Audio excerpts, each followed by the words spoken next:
सातारा सांगली स्थानिक स्वराज्य संस्था मतदारसंघाच्या विधान परिषद निवडणुकीत राजकीय घडामोडींना वेग आला असून राष्ट्रवादी काँग्रेस शरदचंद्र पवार पक्षाकडून मानखटावचे नेते अभय जगताप आज आपला उमेदवारी अर्ज दाखल केलेला आहे।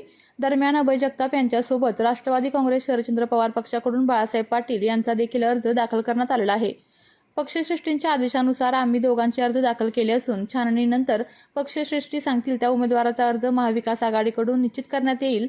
तसेच राष्ट्रवादी काँग्रेस शरदचंद्र पवार, शिवसेना उद्धव ठाकरे पक्ष आणि काँग्रेस मिळून महाविकास आघाडीचा उमेदवार निवडून आणू असा विश्वास अभय जगताप यांनी व्यक्त केला आहे।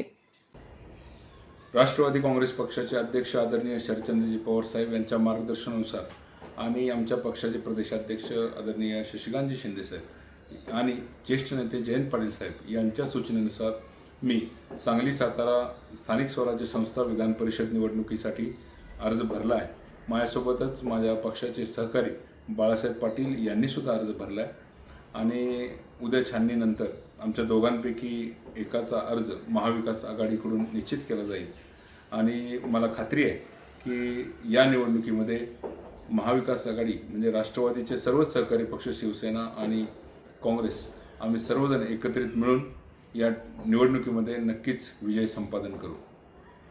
आपल्या तालुक्यातील जिल्ह्यातील बातम्या सर्वप्रथम पाहण्यासाठी आजच सातारा न्यूजला YouTube चॅनलवर सबस्क्राइब करा, लाईक करा, शेअर करा आणि बेल आयकॉन प्रेस करायला विसरू नका।